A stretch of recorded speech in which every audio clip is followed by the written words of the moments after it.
देखो आज का अपना जो चैप्टर है चैप्टर नंबर 4 है गतिमान आवेश एवं चुंबकत्व। अपन जो चैप्टर पढ़ रहे थे अल्टरनेटिव करंट का वो पीछे कंप्लीट हो गया है।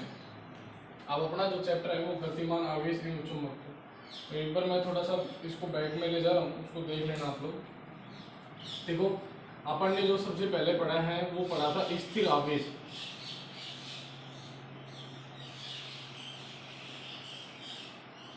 फिर अपन ने पढ़ा गतिशील आवेश, और गतिशील में भी दो प्रकार से, एक तो एक समान वेग से और एक त्वरित वेग।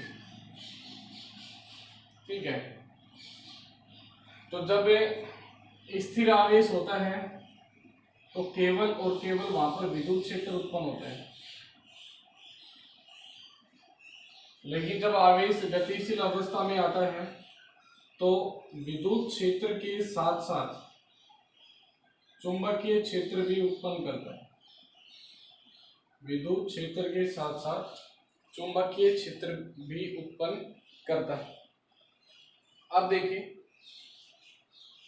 अपन जो पढ़ेंगे वो पढ़ेंगे चुंबकीय क्षेत्र से रिलेटेड। तो मैं आज थोड़ा सा आपको पीछे कक्षा 10 में अपन ने जो पढ़ा था वहां पे ले जा रहा हूं, उसको देखना। क्लास 10th में अपन ने विद्युत धारा जो चैप्टर था अपना, उसके बाद आपने चुंबकीय क्षेत्र के बारे में पढ़ा। विद्युत धारा के बाद चैप्टर आता है चुंबकत्व का, उसमें चुंबकीय क्षेत्र के बारे में पढ़ते हैं। तो वहां क्या पढ़ते हैं अपन, वहां जैसे सबसे पहले अपने पास ओरस्टेड प्रयोग की बात होगी कि ओरस्टेड क्या है, उसका एक्सपेरिमेंट क्या था, उसके रिजल्ट क्या थे। तो हमारे इस चैप्टर का जो इंट्रोडक्शन है वो क्लास 10th का जो बेसिक है उसका, वो इस चैप्टर का इंट्रोडक्शन है। तो आज अपन जो थोड़ा बहुत पढ़ रहे हैं वो इंट्रोडक्शन पढ़ रहे हैं इस चैप्टर का। तो देखिए उस चैप्टर में ओरस्टेड प्रयोग में क्या था। ओरस्टेड प्रयोग में आपने पढ़ा तो हमारे पास क्या था, एक चालक तार है, उस चालक तार में अपन धारा प्रवाहित करते हैं। तो जब हम चालक तार में धारा प्रवाहित करते हैं तो हम देखते हैं कि चालक तार के चारों ओर चुंबकीय क्षेत्र उत्पन्न होता है।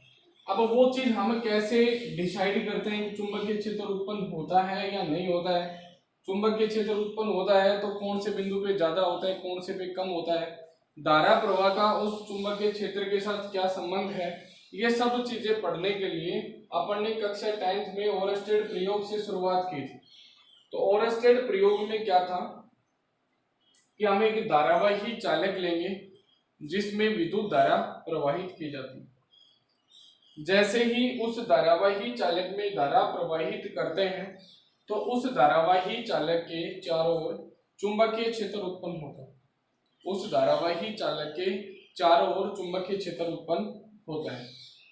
अब जिस धारावाही चालक की अपन बात कर रहे हैं उसके चारों ओर चुंबकीय क्षेत्र उत्पन्न होता है हम कह रहे हैं, लेकिन ओरस्टेड ने कैसे कहा था, ओरस्टेड ने क्या कहा था उसके बारे में अपन बात करेंगे। तो ओरस्टेड ने क्या कहा था कि हमने किसी धारावाही चालक में धारा प्रवाहित की और उसके चारों ओर चुंबकीय क्षेत्र उत्पन्न होता है, लेकिन उसका अपन ने प्रेक्षण कैसे किया था वो अपने को देखना है। तो जैसे ये धारावाही चालक है, मान लो इसमें अपन धारा प्रवाहित कर रहे हैं, तो इसके चारों ओर जो क्षेत्र उत्पन्न हो रहा है जिसको अपन चुंबकीय क्षेत्र कह रहे हैं, तो उसमें ओरस्टेड ने क्या किया था कि सबसे पहले एक तार लिया ए बी, और इस तार ए बी के अंदर धारा प्रवाहित करनी है। तो हम क्या करेंगे, तार ए बी को बैटरी, कुंजी और धारा नियंत्रक RH के साथ, यहां तक मान लो धारा नियंत्रक RH के साथ श्रेणी क्रम में जोड़ते हैं। ये बैटरी बी, कुंजी के, धारा नियंत्रक RH। इस बैटरी कुंजी धारा नियंत्रक का यहाँ पे उपयोग क्या है वो आपको बेसिक तौर पे समझना है। उपयोग ये है कि इस बैटरी के द्वारा तो इस धारावाही चालक तार में धारा प्रवाहित करते हैं, जो अपना क्या है AB। क्या है AB। कुंजी हम सर्किट के अंदर अमूमन लगाते हैं क्योंकि हमें धारा कभी प्रवाहित करनी है या कभी नहीं करनी। और ये जो धारा नियंत्रक RH, ये धारा नियंत्रक RH धारा के मान को कम या ज्यादा करने के लिए सहायक होता है। अब इसमें जैसे ही अपन ने धारा प्रवाहित की तो ये धारा की दिशा होगी A से B की तरफ प्रवाहित हो रहा है। अब यहाँ पर क्या होगा, जैसे ही इस धारावाही चालक में धारा प्रवाहित होती है तो इसके नीचे एक चुंबकीय सुई रखी जाती है, जिसका ये S पोल और ये N। ये चुंबकीय सुई यहाँ पे, इसका ये वाला जो सिरा है उसको अपन डार्क कर लेते हैं।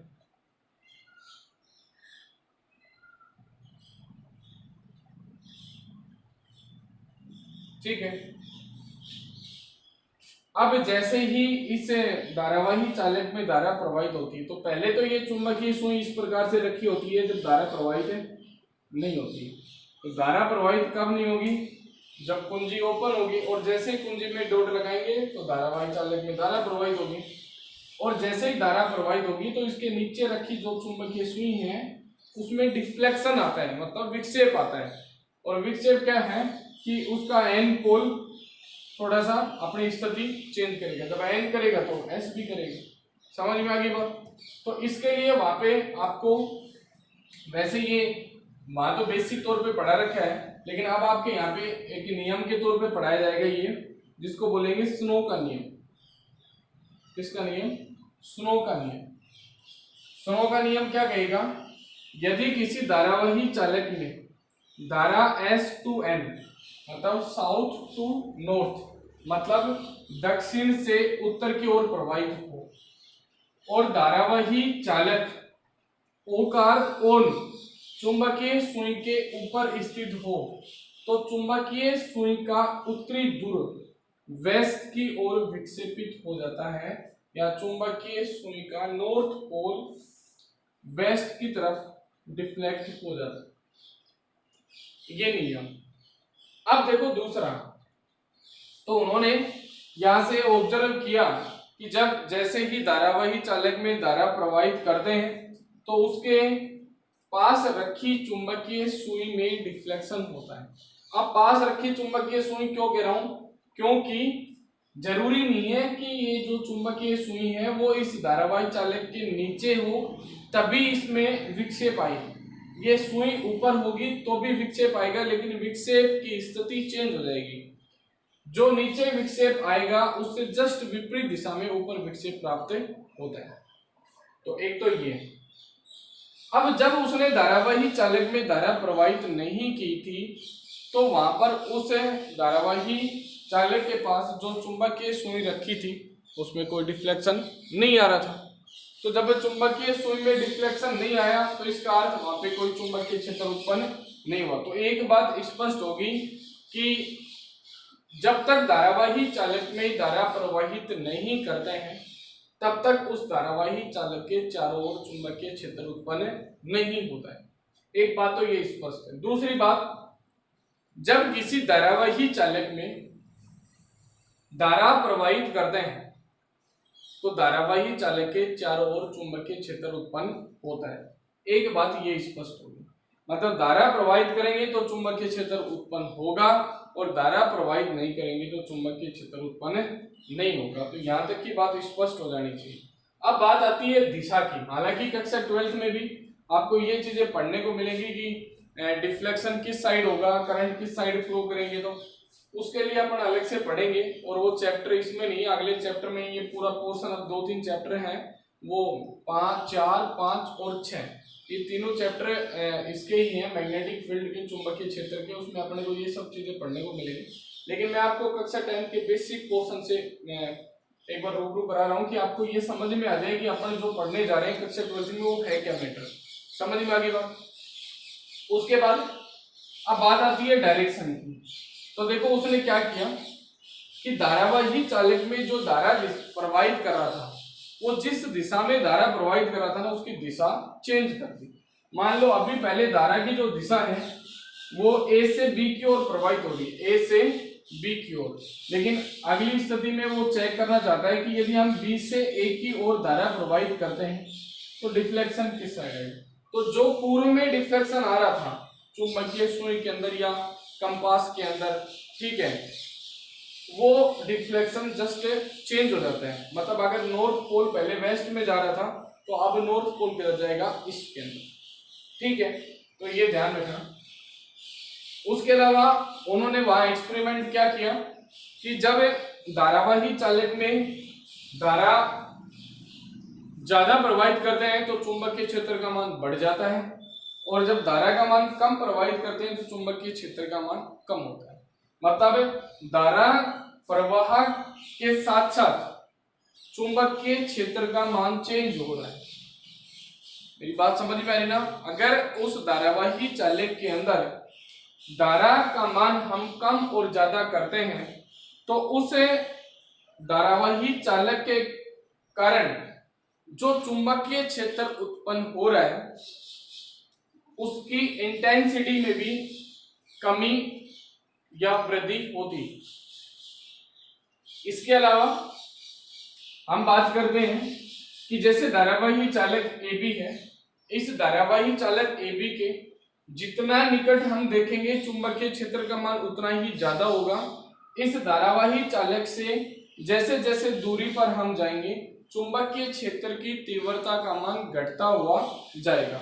मतलब जो चुंबकीय क्षेत्र होता है वो दूरी के वर्ग के व्युत्क्रमानुपाती होता है। क्या होता है? दूरी के वर्ग के व्युत्क्रमानुपाती। जब चुंबकीय क्षेत्र दूरी के वर्ग के व्युत्क्रमानुपाती होगा तो इसका अर्थ दूरी जो बढ़ेगी तो चुंबकीय क्षेत्र का मान घटेगा। समझ में आ गई बात। इसके अलावा एक ये है ओरस्टेड के ही वहां प्रयोग है। अब ये आपको वहां थोड़ा सा बेसिक तौर पे बता दिए थे। अब जब आप इनको पढ़ोगे तो बड़ा सिस्टमेटिक तरीके से आपको एक एक पॉइंट वहां पे लिखवाया जाएगा ओरस्टेड नियम के। तो अब जो मैं बात कर रहा हूँ, बात कर रहे हैं चुंबकीय डिफ्लेक्शन की। चुंबकीय क्षेत्र का जो चुंबकीय निडल में जो डिफ्लेक्शन आएगा, अगर धारा की दिशा सेम रखें और फिर एक बार चुंबकीय सुई को धारावाही चालक के नीचे रखें और एक बार ऊपर रखें तो दोनों ही स्थितियों में चुंबकीय क्षेत्र या अपन कहें कि चुंबकीय सुई का विक्षेप जो है वो एक दूसरे के विपरीत आता है।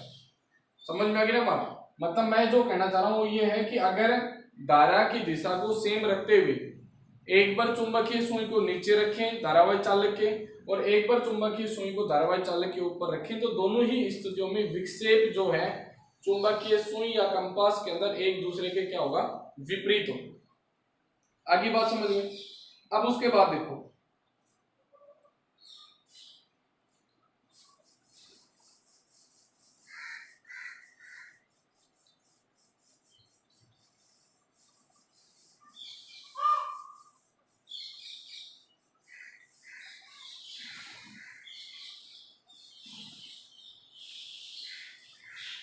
अब थोड़ा सा और बेसिक है अपने चैप्टर का ही जो अपन पढ़ रहे हैं चैप्टर 4 का, लेकिन बेसिक पोर्शन है इसका। जैसे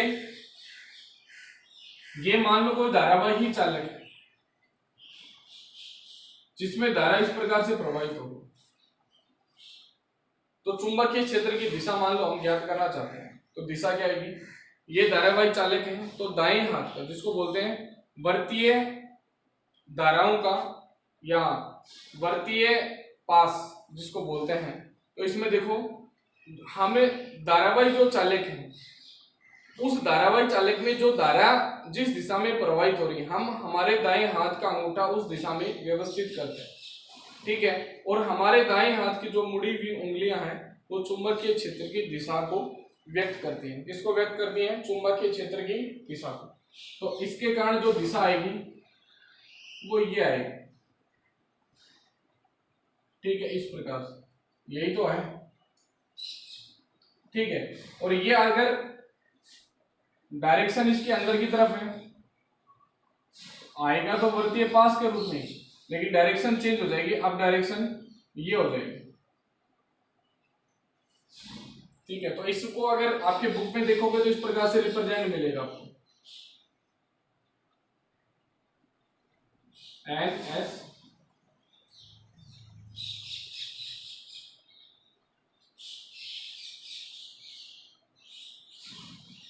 एन एस एन एस इस प्रकार से, ठीक है। और यहां पर जो मिलेगा वो ये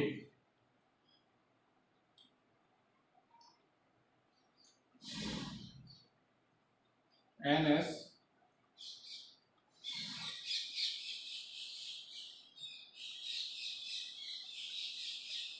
एन एस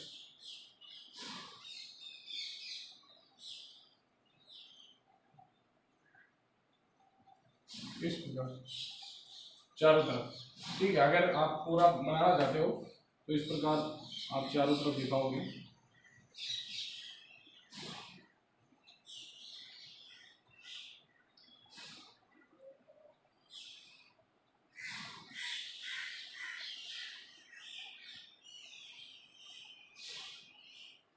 इस प्रकार चलेगा चारों तरफ। आगे बात समझ में। उसके बाद अगर हम बात करें आपके यहाँ पे, जैसे आपके वहां पे कार्डबोर्ड का एग्जांपल लिया जाता है, ठीक है। तो कार्डबोर्ड में क्या होता है कि हम एक कार्डबोर्ड लें और उस कार्डबोर्ड में से धारावाही चालक को अपन आर पार कर लें, और उस कार्डबोर्ड के ऊपर अपने लोह चुंबकीय बुरादा रख दें, ठीक है। और जैसे ही उस धारावाही चालक में धारा प्रवाहित होगी तो उस कार्डबोर्ड पे अपन हल्के हाथ से उसको थोड़ा थोड़ा टक टक करते हैं, तो कार्डबोर्ड पे रखा जो बुरादा है वो सकेंद्रीय वृत्तों के रूप में फैल जाता है। तो वो सकेंद्रीय वृत्त वहां पे क्या है, चुंबकीय क्षेत्र की दिशा को व्यक्त कर रहे हैं। जैसे उसका डायग्राम अगर आप देखना चाहें तो देखो, ये उन्हीं से आ रहा है जो मैं ये बता रहा हूँ, ये 12th का आपका पोर्शन है, ठीक है। तो वहां थोड़ा सा उसको लो लेवल पे समझा गया, यहाँ डायरेक्ट उसने बता दिया।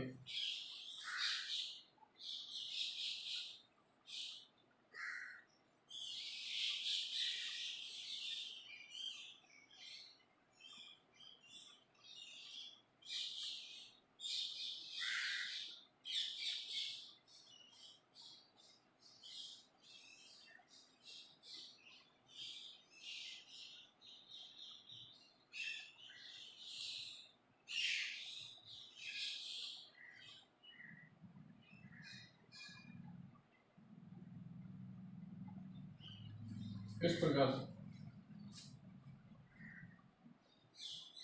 तो डायरेक्शन ये रहेगी धारा,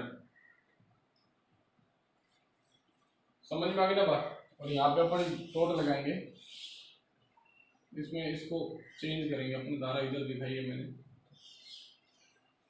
ठीक है। तो ये बैटरी भी एक कुंजी,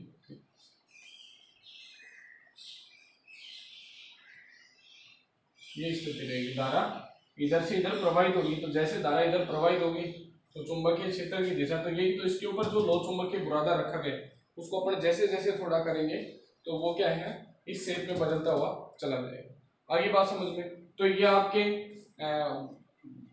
धारावाही चालक के कारण जो डायरेक्शन अपने को मिल रही है वो है। अब इसके अलावा अपन बात करेंगे, देखो